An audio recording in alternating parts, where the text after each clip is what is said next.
WVUA News at 6 with your award-winning news team, Lynn Brooks, Philip Coleman, weather with Richard Scott, and sports with Gary Harris. Tonight on WVUA News at 6, we'll remember a local firefighter who lost his life to floodwaters in South Dakota. Also, curbside recycling is making a comeback to Tuscaloosa. Also, another act is heading to the Tuscaloosa Amphitheater.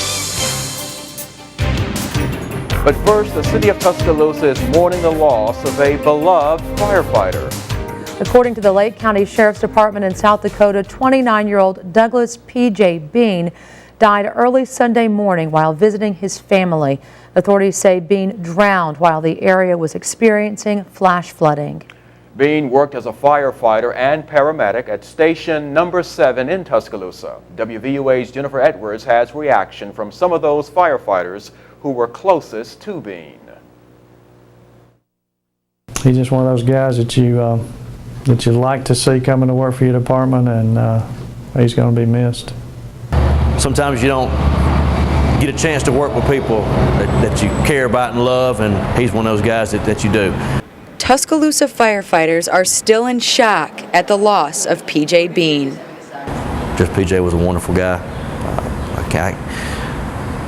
Words kind of leave your mouth on a time like this. It's hard to express and sum up a person's 29 years in 5 minutes of a conversation. There's no words that can say how I feel about P.J. and the guys at the department, the lives that he's touched on the way in his 29 years. Just a life cut short.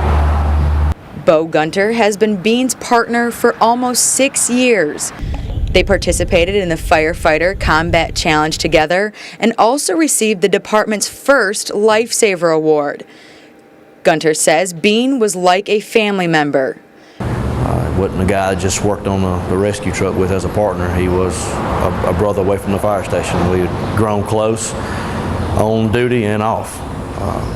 It's like losing a family member. Chief Martin says he is proud to have had Bean in his department. He's just one of those guys that we can be proud of as a department, that his family can be proud of. He represented all of us well. We're selfish. We want people to stay around, but he's in a much better place. And knowing his faith, he's there. Reporting in Tuscaloosa, Jennifer Edwards, WVUA News. And according to Chief Martin, funeral arrangements are still being determined. Meanwhile, Lake County authorities say an autopsy has been performed and the results are pending. On your Crime Watch tonight, the details on a Tuscaloosa woman charged with attempted murder. According to police, the suspect and the victim were dating.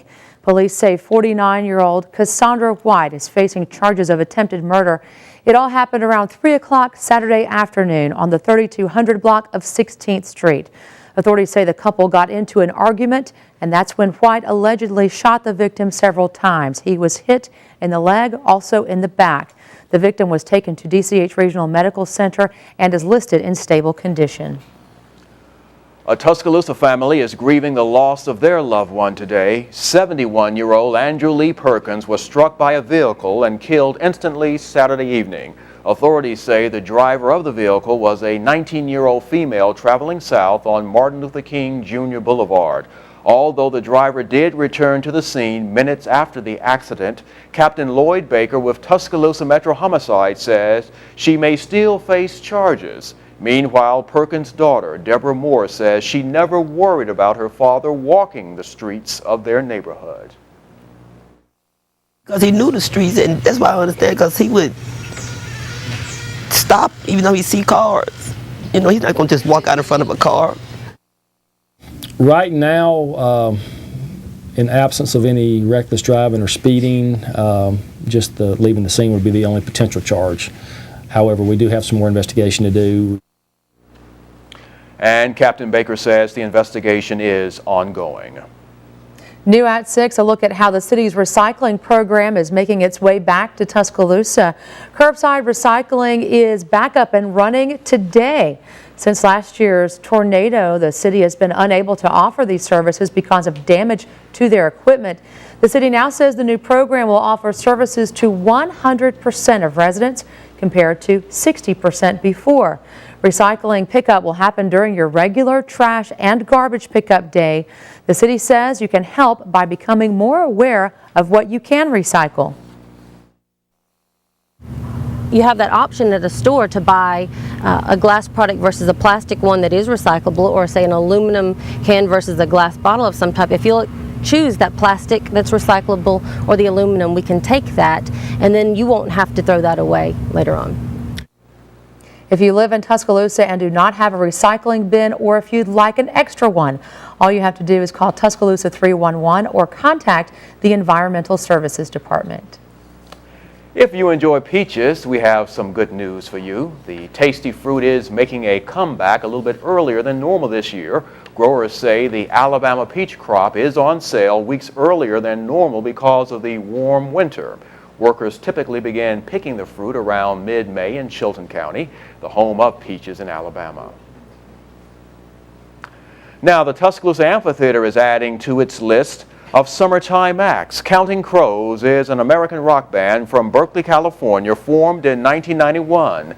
They gained popularity following the release of their debut album, August and Everything After, which included the hit single, Mr. Jones. They have sold more than 20 million albums worldwide and received an Academy Award nomination for their song, Accidentally in Love, which was featured in the film Shrek 2. Now, the concert will be June 28th at 7 o'clock. Tickets will run anywhere from $21 to $51. Although the Krispy Kreme in Tuscaloosa is still in the rebuilding process, you may be able to get donuts before the store even opens. This year marks 75 years of sharing delicious donuts, and Krispy Kreme kicked off its 75th birthday in February with the launch of the 2012 Glaze the Nation Tour. They're bringing their Krispy Kreme Cruiser and 75th celebration festivities to donut fans all across the country. One of those places, Tuscaloosa. Krispy Kreme plans to bring the celebrations to the Druid City a couple weeks before the new Tuscaloosa store opens its doors. And it's that time of the year again, the time to celebrate mothers. And of course, Mother's Day isn't until May 13th, but WVUA wanted to do something special to recognize your mom. So, from now through May 9th, you can enter our Mother's Day contest. Just tell us what makes your mother great. If your entry is chosen, your mom could win some great prizes like a Buffalo Rock Pepsi prize pack, a Hudson Pool watch, also gift cards to Spiller Furniture, Warehouse Fabrics, and Winsel's Oyster House. Now, here's how to enter. All information and a way to enter is on our website. It's under the Mother's Day contest link. You can also enter by writing us a letter. That address is on your screen. Be sure to include your name, your mother's name, the full name that is, also your address, your phone number, and of course that written description of what makes your mother a great mom. Now, still to come here on WVUA News at 6, Domino's Pizza is adding some new items to their menu for their gluten-free customers. And coming up in home team weather, still a little rain on radar this evening, but how long is the rain going to stick around? And how about your weekend forecast? Weather's coming up, so stay with us. The Bama baseball team got a little walk-off magic on Sunday against Mississippi State. Gary Harris will have all the exciting details of the big finish in Alabama's home team sports.